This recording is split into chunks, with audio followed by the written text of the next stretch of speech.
Hey everybody, welcome, and thank you for listening to this episode of Marriage Therapy Radio. My name is Zach Brittle, and I am here with Laura Heck for the last time. I'm sure it's not the last time that we'll hear from Laura, but this is her finale. We recorded a bunch of reflections on what the last 7 years have been like for me and for her and for us. She gives us some insight into some of her New Year's plans as she heads into the next phase of her life.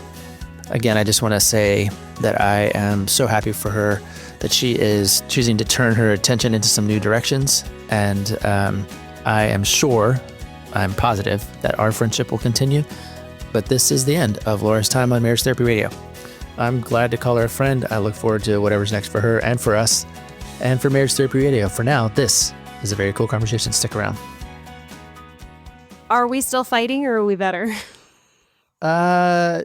No, here's the thing. I am wearing my black hoodie today because I'm grieving. I'm in mourning. This is my funeral outfit for your finale. Yeah. Oh. Because you're leaving. Yeah. I noticed the sweatshirt. But okay. I will not miss you being a complete flake when it comes to scheduling. That was not me being a flake. That was definitely, I won't own that. 100%. Yeah, it was definitely you being a flake. I saw, by the way, some, they listened to the podcast. They came to one of our workshops and they wanted to work with me. And I met with them and I realized, they don't live in the state that I practice in. But they wanted me to say hello to you. And also he has a bone to pick with you. And I said, that's so funny. I also have a bone to pick with Zach. I am currently in a fight with him at this very moment. And they got a good giggle at that. Yeah.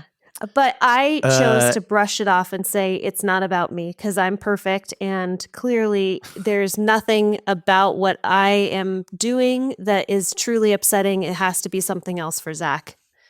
So I just assumed that you had a rough Christmas. Okay. This is not where you wanted to go with this conversation. It's fine. I just, I am messing with you 100%. I have zero bones to pick with you. Yeah. What does that guy want to pick? What does he want to pick with me?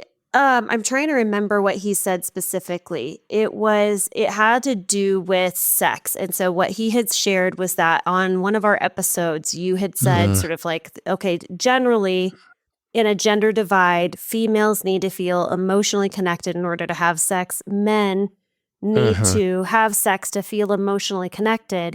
And I think your response was quite dismissive of the male, basically saying like, hey, you need to lean in and you need to be giving that emotional connection, like have that conversation, take your lady for a date, whatever it might be. And he was like, what the hell? What about me? And he felt very, I think, dismissed and like it was one-sided. And so he said, I have a bone to pick with Zach. But yeah. So I said, well, call him up. I'm sure he would be happy to see you as a client and you can pick his bone for $250 an hour. Yeah, that I remember probably saying that. That's a cliche. That's a very specific cliche that exists in a heterosexual marriage dynamic. That is not, cliches are cliches because it makes it easy to understand stuff that's complex. That's why cliches exist. And I'm sure I referenced it. I probably referenced it as a cliche. So I was like, I'm sure I referenced it. Emotional connection. I hope that he gets it and that that leads him to an edifying sex life. I don't know if he's seeking emotional connection. I think what he's saying is that it seemed very much so like it was kind of like, okay, if this is what your partner needs, then you need to lean in. And he was like, well, what if I can't lean in and give her emotional connection and want to lean in if I haven't had that sexual connection? Yes. That's where he was like, so basically what am he's I making my to do? point for me. He was agreeing with me, essentially. I don't think so. I don't think he would say he was agreeing with you. Anyway, how was your holiday? It was fine. It was good. It was great. It was relaxing. It was quiet. I had both my girls home. They are adults, which is super weird. I have 2 adult daughters, which is, that's a totally different way of being in relationship with people that you created, which I'm learning about. But I did get the coolest gift from Mary, which I showed you. You did. I said, you did. And she was so excited to give it to me. And then I went and I said, hey, come here for a second. And I played her the clip from the podcast. And Yes. she just started crying. So we had a so big moment about that. Yeah. That was a big win. I'm sure it felt like a big win We for were your at relationship that store too. together in August. We were at the store in August, and so I remembered standing there going, I would like this. And I didn't say it out loud, but I was definitely very interested in it. And she noticed. Oh, wow. And then, for 4 or 5 months, I was just like, man, I kind of hope I get this. And then she was so excited to give it to me, and it was very, very cool. Yeah. That's really awesome. And the last couple days, Santa gave me a Lego typewriter. So it's a big old it's like a typewriter set. Yeah. And for the last 2 days, I've just been sitting in front of, just playing with my Christmas toys for 2 whole days. I'm just like, I'm currently playing with my Christmas toy. My husband got me fingernails. Yeah, he got me chill tips, which I gotta admit, I opened the stocking and I was like, oh, I am never wearing these. They're definitely just so I can describe them, they're press-on nails. Yeah. Cool. And they're white and purple checkered. So I look like, like a flag. You look like Cindy Lou Who. Yeah, they're cute. That would be cool. Yeah. Anyway, so I put them on. I'm playing with mine. You know what I really wanted for Christmas? This is what happened. I was scrolling through Instagram, and I really appreciated somebody on there was basically saying, hey, couples, this is a really hard time for you because the holidays brings up a lot of opportunities for disappointment, a lot of opportunities for misconnection for a lot of reasons. And as she was talking about it, I was really thinking, you're right. Even my husband and I, who we have a wonderful relationship, I was even disappointed. And I was just like, I didn't get what I wanted for Christmas. And I thought I was pretty clear specifically on what I wanted for Christmas. I hope he never listens to this episode because I gave him lots of positive reinforcement and praise and told him that I was very happy with what he got. But I was still you wanted disappointed. like something for your truck or something, right? You wanted like a bed for your truck. Oh, I mean, I think what I wanted like a luggage rack? No. I don't know where you came up with that. I mean, I wouldn't mind a tonneau cover. You said you wanted like a truck liner or a bed liner for your truck. I thought you said like a tonneau cover, so it covers the back of your bed so that you can store things in there. Sure. I mean, if I got that for Christmas, I would be pretty disappointed. But I was like, I would love like a rucksack. Do you know what rucking is? So I would love like a rucking backpack so that when I go for these long walks with my dogs, I can carry it on my back. He did get me for the gym one of those boxes so you can do step-ups on it. So that was pretty great. Yeah. Yeah. But we didn't go very big on Christmas, which was totally fine. But I do think that the holidays is an opportunity for a lot of misconnection and a lot of disappointment, a lot of communication breakdown. So I'm feeling for you. If you're on the other side of the holidays and you're going, what the hell happened to our relationship? I could see that. Yeah. But what I am excited about right now, what has me jazzed, is I'm feeling very motivated with the new year. Very motivated and like, okay, what's the next thing? And we talked a lot about this during COVID, is kind of like keeping your eye on the horizon and just kind of thinking like, what's the next thing that you can look forward to? And with the podcast, this is our last episode together. I'm thinking like, what's the next thing for me? And that just has me super motivated. So I've been thinking about the new year. It's a lot of things. I was talking to my husband and I forgot what I was sharing with him. I was talking to him about emotional intelligence and how I truly believe that is one of the most important skills that we need to be teaching and focusing in on is regulation and how to manage and regulate your emotions and understand them. And I was talking to my husband about this and he said, see, babe, this is why you need to have a podcast. Like I didn't have one. He goes, you need little opportunities to share bite-sized information. Maybe you need to get a TikTok. And I said, no, we're not doing any of that. That is not happening. Mm-hmm. Yeah. Well, listen, officially, anytime you're feeling like you just kind of got to get it out and you want to have something to say, just let me know. We'll figure it out. I'll invite you as a guest on the podcast. I would love that. I will not be flaky. No pressure. I will just no pressure. Okay, but I actually have some questions that I'm going to ask you on your departure episode. Really? If that's okay with you. Yeah. Have you prepared them? I did. Yeah. Oh, I did some pre-work. Full of care. Because I read your. I'm careful. I read. Yeah, you're full of care. I read your Christmas letter today. Mm-hmm. Yeah, thank you. And big fan of Mary's hair color. You can let her know the two-tone red is doing it for me. I don't think she has that color anymore. Probably not. Now.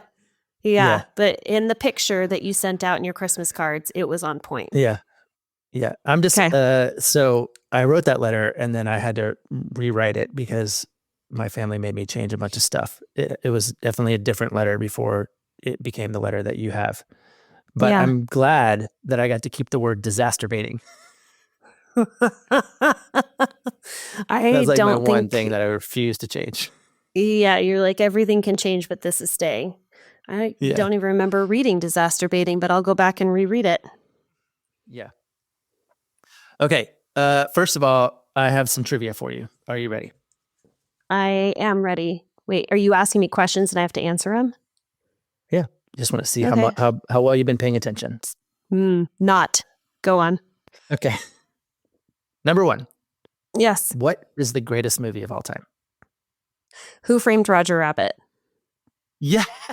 That's so good. I don't even have to ask you any more questions. I'm sure our listeners also know the answer to that because you have beat it into my head. Yes. Even, like on air and off air. So we all know that it's Who Framed Roger Rabbit. Okay. Do you feel so good in your soul right now that I knew that? Do you feel so seen? I feel known. I feel like I can let you go now. That's good. I'm going to blow the rest of them now. Number 2. Mm-hmm. I have dyslexia around 2 women's names. Lisa. What are they? Okay. Lisa. And it's the other one I can't remember. Mm-hmm. Sarah. Damn it. It's Sarah's not my Sarah. therapist. Oh, I should have asked that one. Sarah is your therapist. Lisa and it's not Allison. It doesn't have an L at all.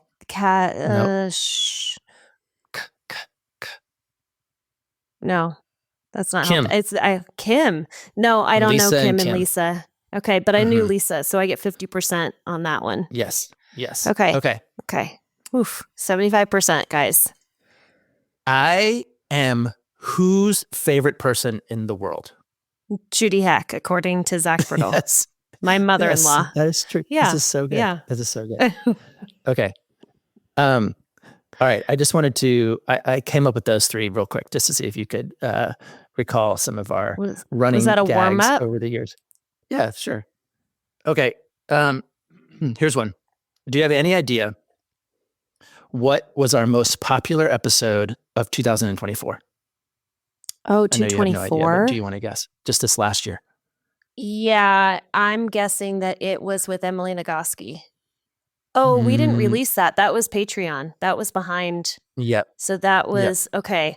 I'm going to let that one out, by the way, next month. People will get it on the broader podcast. It should be. By the way, the next month or so, Laura will still be on the podcast. We are releasing episodes that we recorded over the summer with different relationship experts and their partners, including Emily Nagoski. So, but that it was an interview and it was with a woman, but it was not Emily. Oh, I know what it was. Melissa Orlov. Yes, correct. Yes. And do you know that I have been obsessed with her work? Like I have been listening to her workshop whenever I go to the gym because I'm really interested in working with neurodivergent couples. So yeah, Melissa Orlov did an episode on ADHD and marriage. She is like the go-to person if one or both partners are struggling with ADHD, maybe suspecting. You don't have to be diagnosed, but there's no doubt in my mind that was an obvious one, that she is hands down one of my favorite episodes we ever had. Cool. Do you know what our most popular episode of all time is? Is it Zach and Laura Hash It Out? Because that's one of my favorites. Is it on Repair? I will go ahead and ask you this question, which is, what is one of your favorite episodes that we've ever done? I mean, that one is probably Zach and Laura one. Hash It Out. Yeah. Yeah. That's one that I reference a lot because you do such a phenomenal job of being non-defensive and being like really amazing. So I send a lot of my clients to that, but I also send them to the episode that we did with couples things that we're referencing in Laura and Zach Hash It Out. Oh, we're referencing with Andrew and what's her Sean. name? That one? Sean Johnson. Yes. Sean Johnson and Andrew. Yes. Yep. So I send them to the. So you sort of send them to the that. package deal. I do. And I'm like, here's what we're talking about. There's a couple of others that I send people to pretty frequently, but I'm going to guess the most popular one was skydiving repair. It's no, like that's episode a good one. 2. That was like our third one. Yeah, our second or third one. I know. And it was really good. That's another question I had. Do you remember the first episode we recorded? Like, do you remember what the situation was? No. Like, what do you mean the situation? I'm sure we were both do you remember talking our first episode and like where we were in my house? Oh, interesting. I don't remember that. Yeah, we were both here in Seattle. Jason was in the room. Huh. And we just started talking, and it was like, I don't know, 15 minutes, but we were testing things out. We were hooking up we were in the same space, and why did the episode microphones were on, like mic stands. Yeah. I really liked that it was 15, 20 minutes. And then it got away from us. At the beginning, we were like, quick these are and easy. really short. You can listen to them on your very short commute. And then they got longer. Well, I think the whole idea was we wanted to be able to record a podcast, but have it be zero weight on our shoulders. Like, have it not be something that would take away from our life, take away from us financially, but it would just be something that we could do easily. Anyway, what was the most popular episode? You didn't tell me. It's the one that we always share when we're teaching, episode 262, which is the one about conversations on purpose. It's when we went through and talk specifically about the State of the Union conversation. I think that is because we tell people when we're teaching, hey, by the way, you should listen to this episode. That makes sense. Yeah. Pretty much anytime I do State of the Union in my office or anytime we're teaching, particularly in the 7 Principles program, I say, you ought to go listen to this. And so it's definitely got a little bit of I was just looking today, I was trying to figure out like, what are some of the things? It's got a little bit of a spike in it. Who, I know the answer to this, you might not want to talk about it, but who was your least favorite guest? What was your least favorite episode that we ever did? Okay. I'm not going to say who it was because I don't think that that's kind, but I will tell you that in the process of recording the episode with this person, I became emotionally flooded and was like, I think texting you, I need to be done with this. We need to stop. Like, this is awful. That person is just an absolute nutcase. Like, it was not good. We got off and I was like, I don't know what, here's the funny part and like a little bit of a teaser. If you listen to the episode, which did air, Zach literally says stuff like, well, I think you're going to just tell us anyway. Like, you just could not cut this person off. Like, literally could not interject. I think that they were either like, I don't know, maybe on an amphetamine of some sort. They were just real wound up. Episode or something. Yeah. Totally. Yeah. So it was a verbal diarrhea episode, and their energy coming through the screen was so activating for me that my skin was crawling when we were done. So without saying who that person was, I think I gave a very harsh description of how much I disliked that episode. We're on the same page, right? Yeah. I don't know if I told you this, but recently they reached out again and asked to come on. And I was like, actually, we're doing a little bit of a pivot in terms of the kinds of things that we're featuring, and also Laura's in transition. So I think we're going to pass for now. Oh, man. So wow. I didn't even bring it up because. Did you enjoy that episode as much as I did? Here's a fun fact about that episode, which was my camera froze during that episode, so I couldn't see the person at all. Like I only had like a still image of their face the entire time. Yeah. So I was like kind of kept waiting for it to unfreeze so that I could kind of play a better, more active role, because I was sort of just out of it for a while. And I know that you felt like you were out on an island, and you sort of were. Yeah, I don't think it mattered at all whether or not you and I were present. They had a microphone and they were excited to share whatever was going on in their life. Yeah, that energy is pretty manic. Okay, what was your favorite episode? Or no, who was your least favorite guest? And you don't have to say who it was, but just like maybe describe why it wasn't your favorite. My least favorite guest was an interview that you did by yourself that we chose not to air. Yeah. That was a weird one. I didn't argue with it, but the fact that Jason was like, nope, this is not, this isn't worth it. I was like, okay. I thought that was a very kind person that I interviewed. Okay. What other questions do you have for me? I will tell you my favorite interview. Strangely or coincidentally, some of my favorite interviews were interviews that you weren't in, and that wasn't by design. They just ended up being conversations that I loved, and partly because I was geeking out on them anyway. But one was with Christine Lilly, who is the soccer player. Yeah, that I think is maybe the greatest of all time. Cool. And then the other one was with the guy AJ Jacobs, who wrote the book about puzzles, and we talked about puzzles and how marriage and relationships were in part, some of the energy was puzzling energy that you had to use to kind of figure it out. So those were two conversations that I had that I really enjoyed. If I had, you didn't ask me this, but if I had a favorite interview that we did together, it's probably Emily and Richard. And I really enjoyed we've Terry. gotten to talk to her twice. And I like him a lot, Richard. I mean, I like them a lot. I just want to be friends with, play Dungeons and Dragons with them. So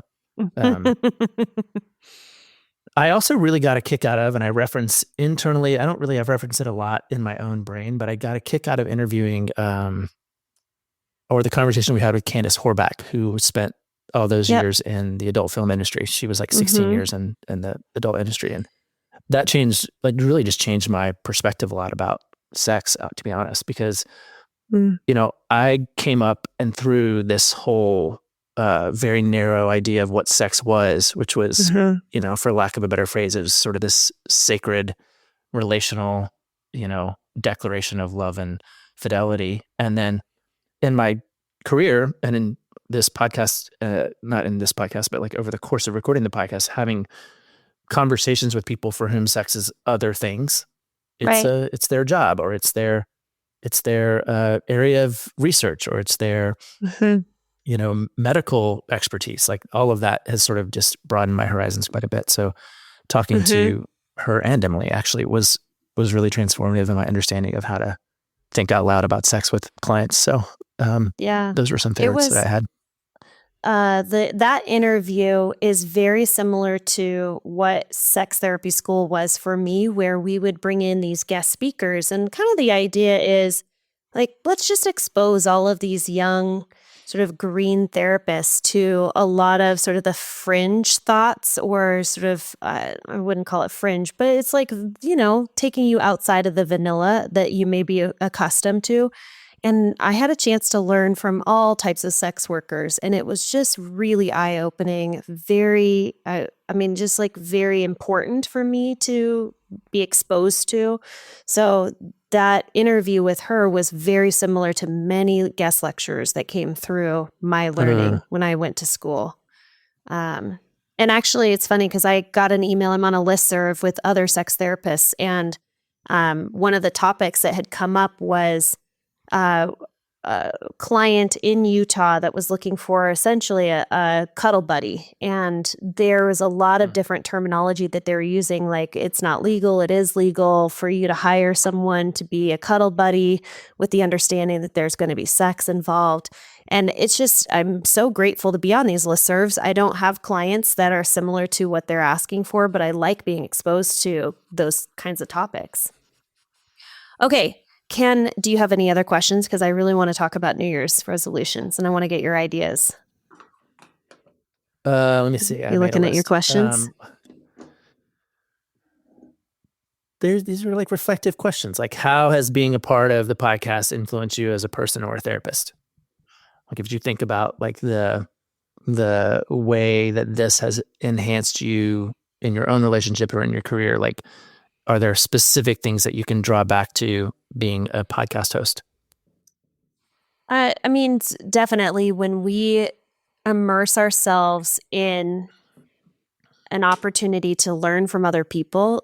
So, like, I think the podcast was a way for me to stay current and stay knowledgeable and like kind of dive into topics that I'm not necessarily seeing, just expanding my horizons. Like, I think about how therapists can so easily get very isolated and they are just seeing clients in their office and that's it. And there's no supervision involved where they can bounce their ideas off of somebody. There's no consultation, which is essentially what you and I are doing on the air, is consulting with each other of like, what do you think about this? How would you have handled that? More like continued education. So anytime we brought on someone like Melissa Orlov, that kind of blew our brains a little bit, where we were just thinking like, wow, that's really interesting. So I think the podcast just made me a much more informed therapist. I'm just a much smarter therapist. I'm going to have to find ways to continue to engage at this level with other smart people and have other smart conversations, since it's not going to be a weekly habit for me, but I think that would be it. It's not the answer that I thought you were going to say, but well, actually, it doesn't really matter what I thought. That's actually a really cool answer. Full stop. What I thought you were going to say, if I was predicting your answer, was I think that you often reference how much you liked kind of that you and I could get tense and have like versions of conflict that got played out in real time. Like, I think that that's something that I reflect on when I think about like kind of what gets you jazzed. It's not simply the academic side or the professional side. It's actually the like leaning into, oh, this is what real relationship is like. And it's been this really safe, like laboratory almost to play in. And I always describe it to people who are asking me about my relationship with you. I say, Laura and I are just inside of like the extremes of intimacy. Like, the extremes of it, like Rebecca and I can get into like really knockdown, drag out fights where we say cruel things to each other. And then we also can sleep together and we can snuggle up on the couch and we can have these like really warm, tender moments. And you and I don't have like really warm and tender moments. And of course we're not physically or sexually intimate in any way. And then also our conflict tends to be pretty, it's never cruel. It's just like, it's just sometimes it's tense, and it is this really safe playground to kind of mess around in that space that I think has been something I always think that you kind of get, I don't want to say you get excited about, but I think you have real respect for, which is kind of cool. Yeah. I mean, I do think that this lends an opportunity to sort of do relationship out loud and to just sort of like kind of model a little bit of what it's like to get in the thick of things and get in the weeds and poke at each other a little bit and repair a little bit. But, and it's a different type of relationship. It's not as high stakes as my partner, my husband, but it's still high stakes in that it's somebody I care about that I'm doing relationship and life with. Yeah. A lot of these questions now, I guess, do begin to lean into kind of this what's next kind of New Year's thing. But yeah, let's talk about like kind of what's on your mind in terms of the leaning into 2025 and how you are organizing your thought process around that. And yeah, this has been something that I have already started to put into motion, which is leaning into the things that like truly giving time, resources, money and time to the things that actually lift me up and give me energy. And what I did, and I'm so excited about this, is that every time I get into nature, I have these big sighs where it's like my body relaxes, everything just sort of like literally audibly comes out of me, like, and I just feel so good. And I have been craving these walks. Every Saturday morning, I wake up and I'm like, okay, family, let's do this. It's one of my favorite things to do. And I realize, like, why can't I do this every single day? And why can't I prioritize it rather than just having it be something that happens if it just so happens to work its way into my schedule? And I just said, fuck that. Like, I am going to prioritize this thing that makes me so happy, lifts me up. So I cut my day in half. And so I have a morning part where I see clients in the morning, and then I have a 2-hour break from 11 to 1. And that's when I go out into nature. And I had to reconfigure my entire schedule to make this work. But I'm so excited. And I'm excited because I gave myself the gift every single day that I have a 2-hour break. And it's not because I'm going to go out to lunch with my girlfriends and have a beer, which is 100% what it would have been 2 years ago. It's not because I want to like make sure that I can go volunteer at my kids' school, though that is going to happen, but it's literally something for myself. And I just feel really good about it. So that's something I'm really excited about. You haven't had a drink in how many days? Did you want me to say 69? Because that was yesterday. It's 70 days. And actually, no, I know it's not 70, but yesterday you let us know. You let me and Jason know yesterday what your day count was because it was important to you that we know. That's right. Because it's important to you that I celebrate and join in your inside 15-year-old spirit. So yes. And I will be perfectly honest. I actually decided to drink, like it was a choice that I made to drink twice over this 70-day period. And it was good to have that experience because I noticed like, okay, I can do this. Like my thought process around drinking has changed enough. I thought I needed to go completely cold turkey because I would have zero discipline in being able to get back on the wagon. That's not the case at all. And I'm actually really glad that I had the experience of choosing. So I went to a holiday party and then I hosted Christmas Eve at my house. And both times I said to myself, yeah, you're going to have a drink. And I totally intended to drink like a lot. And I had 2 drinks over. And so everything had shifted and changed. So I'm really happy. Yeah, that's cool. Yeah. That's a little sidebar because you mentioned that 2 years ago you would have gone out for beers with your girlfriends. But I totally that's very cool have. that you're just gonna. So you have in the middle of your day a oasis that you are using to explore and experience nature. Yeah. What does your brain do during that time? Like, do you? Yeah.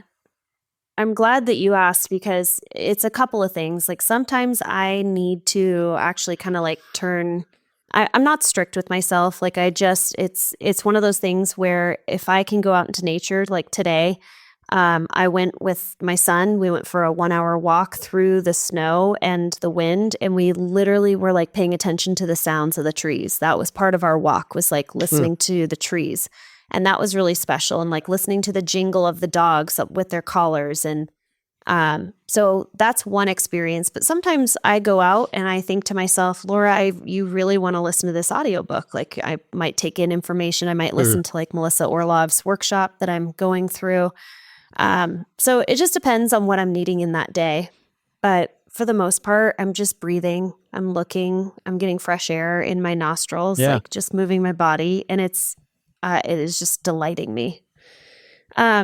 Okay, so here's what I'm doing. We've already talked about this before, like probably a year or 2 ago, where I'm huge on using the fresh new year to motivate people to like just do something different. And rather than having one New Year's resolution, I was thinking that what I'd really like to do is come up with a whole list of 7-day challenges, because I think 7 days is long enough for me to be able to focus from beginning to end and complete a challenge.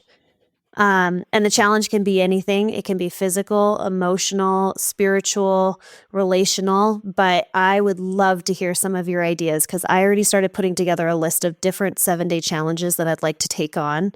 And my husband is game. And I was basically just going to say to my friends, like, hey, starting Monday, this is the challenge if you want to join in. And I think that doing it in a group is kind of cool. But my hope is that I just learn. I learn more about myself. I push myself. I have new experiences and I have something to focus on. You ready to hear some of them? Yeah. Yeah. Okay. Sorry, I thought you were asking me if I had any ideas, but I would much rather hear your ideas. I'm going to share some, and then what I'd love is if like the listeners want to say, hey, these are fun. What have you thought about this? That would be super cool. Who are they going to say that to? They're just going to say that to me? They're just going to tell me about your good idea, and I'm going to pass it on? No, not about my good idea, their good idea, and then you're going to pass it on to me. Yeah. Okay, so here's what it is. One is spend $0 in 7 days. So you deplete what's in your refrigerator, because I think it's easy enough for you to be able to say like, I'm not going to buy anything on Amazon, but I'm also saying don't buy anything at the grocery store. Like make do with what you have. So do you get to stock up first? Sure. Like be intentional. Okay. I am a big fan of like trying to deplete my pantry. Okay, so spend $0 for 7 days. One is a technology detox. So you can take basically use your phone as a telephone and text messaging, and that's it. But no television. I would even say like no music. So it's a way to stop the noise in your life and just kind of detox from technology in your life. This one's for my husband. He added this one. He is working on cutting sodium out. And so he said, I think it should be a challenge where your maximum sodium intake is 250 milligrams. I have no idea what that means. Is that a pinch of salt? I don't know. But I love to salt everything. I have no idea. I don't know how big things are. Like I literally have no idea. Oh, with like milligrams? Just in general, I just... Sex challenge. So have sex every day for 7 days. Okay. I think the guy that we referenced at the beginning of this episode would be like, yes, on board. I'm into that. I'll do that. I don't even need any emotional connection. I guess the question is this sex with other people or is this sex with my hand? I'm a stereotypical man. I need no emotional connection. I just need sex in order to become available. You are digging yourself in a bigger hole. You are. No, I'm not. I'm not in any hole. I like this one. This is 1 garbage bag a day of house decluttering. So you have to fill 1 garbage bag a day of things that you're going to donate or throw away. I like that one. Okay. Here's one, a partner chore swap. So you swap chores with your partner for 7 days. That's a smart one. Yeah. Yeah. What would you do? Not much. What would you end up doing? That's it. You might eventually break down the boxes in the garage. No, I'm just joking. My husband's I just think that's so funny. No. Yeah, eventually. I'm going to take a picture of the boxes in the garage for you, by the way, because it's post-Christmas and you know what those garages look like, folks. Yeah. Like they're overflowing. You need to hit the recycling bin. I would be if I was taking over Ryan's chores, I would be doing the dishes every night. So he consistently has found a way to enjoy doing the dishes where I go upstairs. Watch a show or something? He does. Yeah. So I go upstairs, I get Holden ready for bed.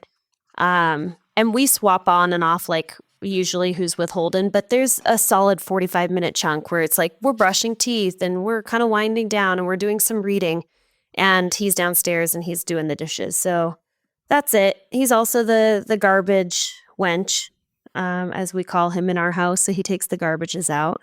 But no, I think I'd have I think I'd have a great time with this chore swap. Right on. Okay.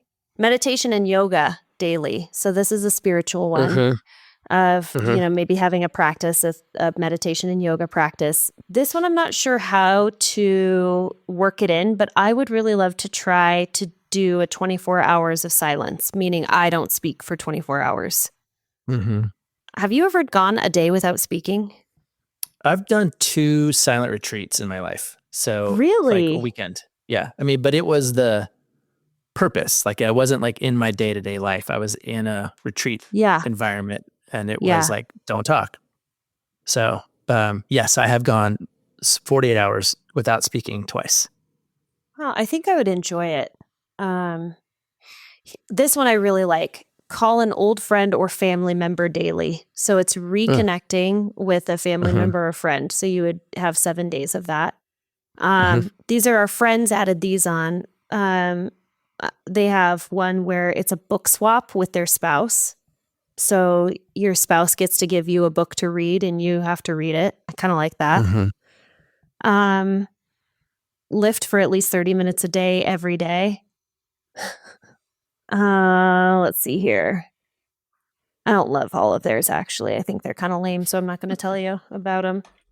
But if you have more, well, do you have any ideas for challenges? I think all of those are quite cool. To me, I would put in something about learning. Mm-hmm. So, and I might even like I went through a phase where I would deep dive into a thing. Like one time I learned I spent a whole month learning about jewel heists. Like I just read You're everything I such a could find about weirdo. jewel heists.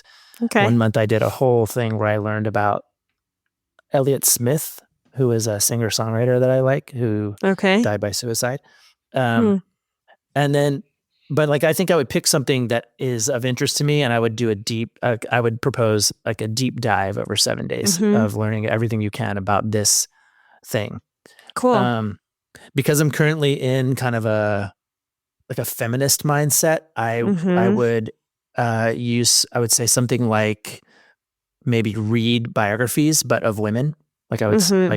maybe I would say pick see if you could learn something about, I don't know. I did this a handful of years ago. I think I read 15 biographies of women over the course Hmm. of the year. And that kind of thing gets me jazzed, not simply because it's like on an agenda, but because it's rare that we are proactively learning something new, Mm-hmm. unless it's inside of our area of like normal interest and Interest. scope. Yeah. So I like to think about like, what if I decided to learn something new that was completely outside of my Yeah. area of like of my scope? I like So that. That's cool. Um, that's actually something I really appreciate about one of my favorite podcasters. I've mentioned her before.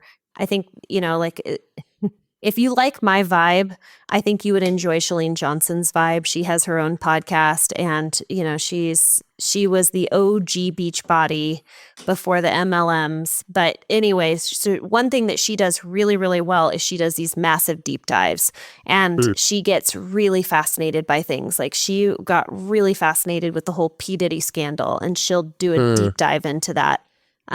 She'll learn about uh, like I think she started going through menopause and she was like, I'm going to learn everything there is to know about menopause. And she just does this massive deep dive. And I really appreciate that about people because I'm a Maybe if skimmer. I was labeling your 7-day challenge, it would be like become an expert.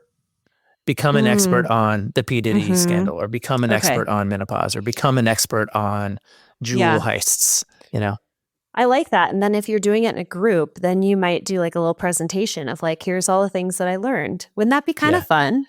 Oh, that's Have you kind of ever heard neat. of these parties? We did 2 of these during COVID, which was and we did them on Zoom because we had to, but we had parties where you had to make a PowerPoint presentation on Yeah. You something, told me about it. Yeah. just like anything. Yeah. So one of the guys, he did like one on like why different glasses are used for different pours of beer. Okay. Like, so he Interesting. just taught us for like 15 minutes. Like he had a PowerPoint presentation and he taught us about this is why you use this glass and this is why you use that glass for this kind of. So Yeah. Yeah. I like it. you could have a little PowerPoint party.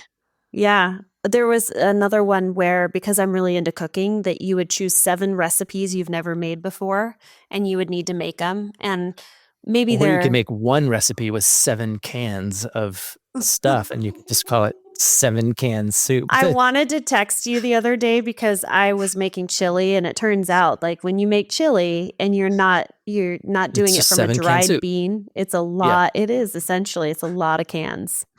Yeah. What other ideas do you have for me? None. My buddy just finished a challenge where he did 500 kilometers on his bike in 6 days. And actually he finished it in like 5 days, but that was pretty good. Yeah, I do that stuff all the time. Like you pick a number and you like try to get. Yeah. I'm joining a gym next week. I'm doing the New Year's gym situation because there's a gym near my office that I'm gonna my new office, because I've moved my office now. And there's a gym right next to me, so I'm gonna go down and kind of become a little worker outer at the gym. Yeah, good for you. Yeah. Do I get to have some kind of like update photos? Will you do like a day 1, day 2, day 3? Yeah, why not? No, I showed you, I literally like took what did I do for you? I flexed. I took like my sweatshirt off and I flexed for you. Yeah. I lifted just before, I want to show you all my muscles are coming in. My bicep is really hard right now. Anyway. Yeah. Should we land this plane? Is this the end? Yeah. I mean, I guess so. I mean, I guess I have, let's see, I'll have 2 finishing questions. Number 1. Okay.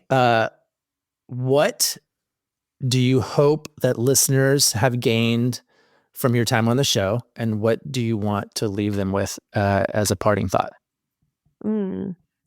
So what I hope that people are just that when they listen to the podcast, that they think about their relationship and themselves differently. And it just sort of expands their horizon a little bit, that they aren't so narrow focused or feel hopeless, that they feel like, okay, I've got a new way to think about this, or I have a new tool, or there's something I can do that can shift or change my experience a little bit. But I kind of think like whatever you focus on is going to get better. Like just focus on. So if you're listening to the podcast, you're clearly focusing on the relationship in some way or another, or you're focused on getting better at being a better partner. So that's my hope, that they've gotten out. And what was the second question? Sort of similar. Like, what do you want to leave them with as a parting thought? Parting thought. Thank you for making your relationship better today than it was yesterday. Is that your? That's right. Yeah. No, I think my parting thought more is like my philosophy in marriage is thinking about, and you've heard this before, and I'm still like pretty adamant about it, that what your role is, like what is my purpose or my job or my role as a partner to my significant other. And I feel very strongly that my role being partnered is an honor and a privilege to do life with my husband, and that my role is to help him live his best life. And I mean, obviously, I would assume his role is also to help me live my best life, but I am all about making his life dreams come true and helping him to become just the best version of him, and that we are partners on this whole journey together. And I don't want to hold him back from him having his best life. So I guess that is my sort of marriage mantra. Right on. Yeah. Do you think you're going to listen to Marriage Therapy Radio like in the future? I don't know. Yeah. I don't know. I don't know about that. I think probably what I'll do is I'll say, I think you should listen to this one. I think you get a kick out of this. Like, yeah. Actually, I think I would. Here's one reason that I'll tell you, like, that I've gotten away from social media, that I'm getting away from sort of doing the podcast, is that I have a real aversion to hearing my own voice, seeing my own face. Like, I am just kind of like getting further and further away from me being about me. And I just I think I would listen to the podcast if it wasn't my own voice. I'm interested in you interviewing people. I'm interested in what you have to say, but I was not interested in listening to the first 7 years of this. So, yeah. Right on. Do you have any advice for me? What do you think I should, like, you got any last words of wisdom for me? I think you are on a really good trajectory. I really do. Trajectory. It's so funny. Like, I know when you're going to make fun of me, and I'm like, I said trajectory. It's trajectory. Trajectory. That's such cool. a pain in the butt. Can you say orange for me? Just once? Orange. You didn't say it. No, you say orange. I'm wearing my orange hoodie, and I'm going to Orange Theory, and I like to juggle oranges. No, you're saying Did it I like get I it? do. Oh, Yeah, you said it. Sorry. That's how I say it. Orange. Yeah. But my advice for you is you are doing good things in your life, and I think you are a better version today than you were 7 years ago. Right on. And I think agree. you just keep doing you. I am a better version than I was 7 years ago, and I think that you have played no small part in that. And so I'm grateful to you, and I'm excited that while this is the end of your podcast time, it's not the end of our friendship, and I'm That's true. not worried about it. So me neither. Yeah. All right, Adios listeners. Thank you so much for hanging out and being a part of my journey. And man, we've been a long ways in 7 years. I have changed states. You have had children grow. We've got a lot. We've gone through a lot in 7 years. Okay, we're really gonna land it now. We're gonna what are we gonna do? Say it one more time. Okay, let's land this plane. So there you have it, gang. That was Laura Heck ending her tenure as the co-host of Marriage Therapy Radio after 7 years. I'm excited to see what unfolds for her and her family over the next few months and years. And I'm excited to see what happens for Marriage Therapy Radio. Next week, I'll be recording my first solo episode. I've never done that before, so I'm excited about that. Then later in January, we're going to play some of the interviews that Laura and I did together last summer, where we interviewed relationship experts and their spouses. We'll run those through the month of January. And then starting in February, we'll have a new direction. Got a couple interviews lined up. I've got a dear friend that I'm going to co-host with for a few episodes. And just kind of see what opens up, see how you guys respond. Do let me know what you think.